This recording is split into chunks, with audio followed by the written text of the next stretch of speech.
Hey, hey, long time no see. I know it's been a while since I've been making some content, and I started thinking about this. I'm so picky. So many times I only want to shoot the videos where I can do all the crazy editing or do whatever I want. And through the years, as my standards, as my capability has increased, my expectation for my own videos has increased dramatically. And so it's tough for me. I hate the idea of even making a video if I can't like add in Adobe After Effects and, cool, transitions and level the sound so that everything's nice and crisp. But sometimes that just isn't reality these days. And so while I'm here at work, I thought, I've got this brand new iPhone. I've had it now for, 6 months or so, and it has really good cameras. It has pretty good audio, as I hope you can tell, because I don't even have a mic right now. But anyways, I'm going to try and make some more videos for you guys. If you guys have topics that you're interested in, if you have questions, if you have, whatever, let's talk about it down in the comments, and I'll try and do some more of these short videos. From time to time, I still have full intentions of doing full-blown review videos. The next one that we're certainly going to do, or that I certainly intend to do, is the one on the newest TLR four-wheel drive buggy when that car drops. I'm really excited for that. I think it's going to be good. I think it's going to be a good car, but I also think it's going to be good for the race community because I think it could kind of breathe some fresh life into four-wheel buggy. In today's video, I just thought I'd show you guys a couple of the cars that are floating around here in the shop. First, I'm going to show you my personal race car. This is good old White Lightning. This is a TLR 22 Elite. I'm going to run you through the car real quick. I tend to run relatively unorthodox setups. And then we'll talk a little bit more about some of the, I got a couple of B6s right here behind the camera, and I'll show you guys some of those. So let me grab the camera, take a look at my personal race car. All right, this is my 22 Elite. I bought this car right when they came out, and I'm not gonna lie to you guys, it's pretty beat. I've driven this car a ton. I honestly almost rattle-canned up a fresh body for this thing. This is the Raw Speed Nighthawk body for this car, and this body, just the proportions, I've just always been really happy with it. The width of the cab, the height, the angle. I'm seriously thinking about making a version of this body without the ductwork, but anyways, that's the body I'm running. 22 Nighthawk. This was originally designed for the 4.0, fits the 5.0 flawlessly. Then here's the race car, and like I said, this is a daily driver. This isn't. This is one of the original transponders that I did a video on where I actually repaired this transponder. This transponder had gone bad, and I used an X-Acto to cut the case off. I dremelled it, and then I resoldered the wires on, and it works really well. Most of you guys know that I still run an M12. I have not upgraded to an M17. I love the way the M12 feels, so I'm going to continue to run that at this point. This is just an RX481 antennaless receiver. This is the small XR10 Hobbywing just stock or Z-Run stock ESC. And since 90% of the time we only have a stock class at Rainman's, that's why I run it. The battery is one of these super skinny, this is one of those super low profile Reedy batteries. I wish I had a scale. I'm going to look for one. If I can get a scale, I'll put in some B-roll footage right now and you guys can see what the car weighs. But we bought this battery when Ron Duvall and I went to the carpet race at 702 back in Vegas back in last October. We bought this battery for his car because it can make a really big difference getting the center of gravity down on a two-wheel buggy on carpet. And last but not least, this is this looks like a V21 R1 Works. All of this stuff, the car I bought directly from Horizon, everything else, the battery was bought at 702. The servo, I believe, was bought from Horizon, although you see that it says OK on it. I had actually messed up one of my other servos, and my buddy Gary Hamilton here in town got me out of a jam. This is a really cool feature. A lot of these Spectrum servos, you don't actually need the servo mount at all. You can just bolt this new front nose piece on, and it bolts into the car. It's like an integrated servo mount, which is pretty slick. Since I know guys are going to ask, it looks like I'm geared 2572.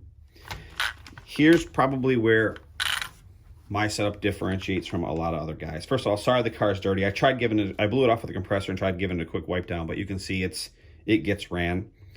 We've been running on slicks for quite some time, so there's mud in some spots down by the hinge pins and stuff. I've tried picking it out. I just only had so much time this morning.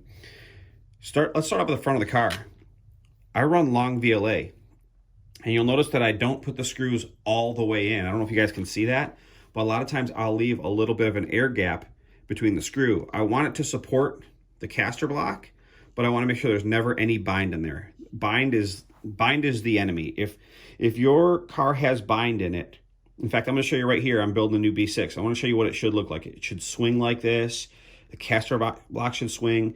If you have any bind in the system, it's going to create problems. It's going to create inconsistencies in the car. And so you see this one's even out, it's even a little bit further. This one probably could be spun in another turn. But I run long VLA. You can see what my camber link looks like. These are Team Associated version 1 gray front springs. And this has a kit piston in it. I want to say with it worth, I'm 32 in the front, 30 in the rear. And I run a TLR yellow rear spring. And sometimes, depending on the grip, I'll actually even run a pink, which you probably never see people do. I've done that. I figured that out a long time ago with my 4.0 buggy. And we need to talk more probably about fundamentally how to get these cars to do what you want. How do you know when you're on the right spring? How do you know when you're not? And we'll talk more about this maybe later in this video or in the next. But the one way to tell if you're on a spring that's too soft, the car will kind of roll in deep and then it kind of gets loose coming out because it's overwhelming that outside spring. If it's too heavy, the car it kind of dances on the track and it never really feels like it bites down. Or sometimes it'll get a little bouncy and a little bit erratic. When you have the right spring, you can feel it because as you roll into the throttle, the car transfers the weight. It transfers just the right amount of weight at just the right speed, and the car just kind of bites down really well. You have to know that your tires are dialed, right? You don't want to go try and chase the springs when the tires are brand new. But if you know you've got some tires that are dialed in for your track, those are a couple of really good indicators that you're on the right spring. So here's the back of the car. It looks like I got 2 millimeters of ball studs out here in the back, 1 millimeter under here, and this is down, 1 millimeter down. I noticed that a lot of the setups, like I saw Cavalieri ended up running the TLR 2-wheel at Reedy because I believe that some of the parts just weren't ready for the 2-wheel. And he did really well. He had a couple of 1s and 4-wheel with his S-Works 4-wheel, which was super fast. And then he had a couple of really solid drives with his TLR 2-wheel. We're going to actually probably do a video on that setup here shortly. But a lot of the factory guys like to run in the middle hole right here, which technically is a softer shock location. The difference, I've tried it both ways, and I will tell you there are times when it's definitely nice because it gives the car a nice plush feel off center, right as you start to break into the wheel and the steering wheel. But especially in a stock buggy, when you really want the car to respond super fast and you really want that super stable steering experience, I really like the shocks out here on that far edge. So that's it. This is my car. It's nothing super special. Normally I put fresh nuts on here so that they look a little bit cleaner. I'm running the aluminum shock caps. My only complaint when I bought this car, well, I guess I had 2 complaints. One, I think we all wanted a quick release differential, which we never really got, or quick release transmission case. Hopefully that's in the works.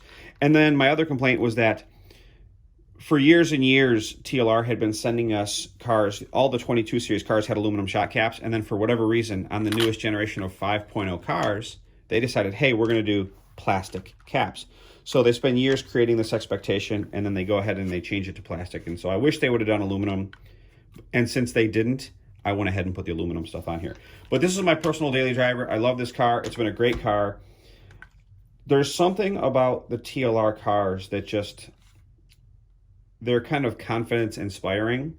I would say the 2 things performance-wise that you might notice about cars, about the TLR stuff, is that right at the very end of the lock, sometimes these cars on really high grip tracks tend to do, I kind of call it the hook.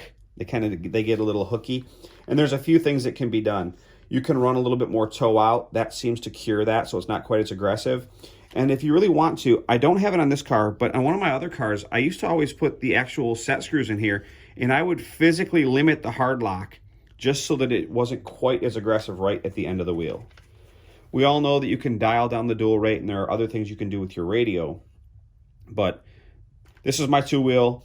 I race it. It's competitive. I've had some great drives with it. It's not only is it very comfortable to drive, but it drives well. So that's it. Now that we've talked about this car, let's head over to the cabinet and I'll show you the two B6s that are here in the shop. Okay, so these are two B6s that are in the shop, and I guess I was wrong. Technically, we have three B6s floating around here. This is my buddy Andrew's car that he left. Right here, we have a new B6.2, which I just finished building, and this is my original B6.1 that my buddy David runs. In fact, he pretty much confiscated this car from me a few months ago. And I guess we'll start with this B6. This car was built as kind of an all-out dedicated car for stock racing, and you can see it still has slicks on it. David hasn't been running too much lately. I built this and I put one of those BK servos in here. That's a Burt Kammerer. A lot of the surface guys don't know too much about the BK servos, but Burt Kammerer is a big deal in the helicopter world, and so they know what they're doing. They're pretty solid. It's a pretty solid product. This is the last generation. This is a very old speed control. This is a V3 hobby wing, and it just treated me really well. This, long story short, this started off as my mod two-wheel buggy, and then when David swiped it from me, he put the lay down. I had a lay back transmission. He put the lay down transmission in it. He put ceramic bearings, cut gears. He just kind of went crazy with it. But this car has been really good. However, David takes it with him wherever he goes, and we really needed something here at Raw Speed for fitment when we're developing new products, whether it's a new body or a new wing or whatever. And so I went out and I bought this new B6.2 dirt car. And just so you guys can see, it actually comes with, this is the body that it actually comes with right here. This is their new design, and this is kind of interesting. Check this out. This is the shop's B74. It's actually never had a chance to have been run yet, but look at the cabs on these things. The cabs are like nearly identical, which is pretty slick. I don't know if you guys can see that, if that'll get in frame, but so this is the body that it comes with right here, and the quality is amazing. I'm not a super big fan of it. It kind of looks like a fighter jet, I guess, but it's kind of I don't know, it just looks thick or a little bulky. It doesn't look terribly sleek. And so I decided on the shop build, on the build that I did, I was just going to go ahead and use our newest RS2. We basically took the original RS1 body right here, which had a really low side pod and a narrow windshield. And what we did was I ended up making the cab a little bit wider. We raised the side pod right here, and then instead of having the cab fall off right here, we just went straight back. I also put this little winglet in here to get the air up over the rear wing. But yeah, this car was actually a really solid build. Really solid build. I know a lot of guys are hardcore laydown fans. I get it. But I decided to build this car with the layback transmission. Whatever I'm going to lose in corner speed, I'm hoping to make up for in how wide the window is. That way you don't have to chase the setup quite so much. The car has the version 2 springs on it. I will try it out, but I will tell you that I've already played this game with the original B6. And back when I was at the track with Greg Hodep one day, and every time we would turn the corner, my B6 would kind of waggle, and his would just bite down, and he'd leave me for 3 or 4 feet. All I did was change from a version 2 rear spring to a version 2 white to a version 1 white, and instantaneously the car just behaved better. It didn't lose any corner speed, and it generated more grip and was more reliable and more stable exiting that corner. So yeah, so this is it. You see, I also put the long wing mount on, which is pretty uncommon. You don't see that too often. But I thought we would do some experimenting. I built it up.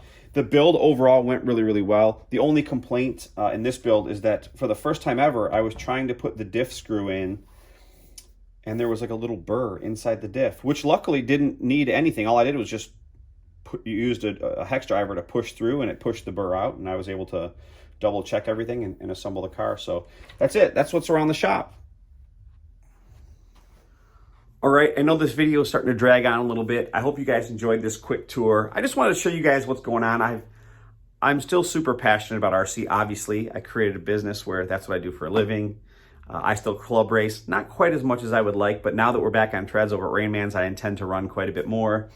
I showed you guys my 22 5.0 Elite car, which is working really well. I showed you my original B6, which David pretty much gaffled up and stole away from me and then modified to his own liking.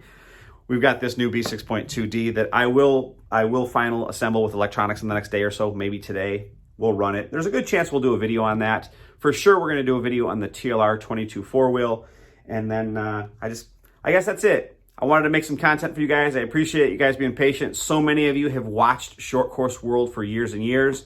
It means a lot to me. And if you guys enjoy these short videos that are a little bit more candid, that have a little bit less editing, I'll try to make more of them. If you guys don't like these and you guys want me to just stick to doing the polished up car reviews, then we'll do that too. So hope you guys enjoyed watching this video just as much as I enjoyed making it. And we'll see you guys in the next one.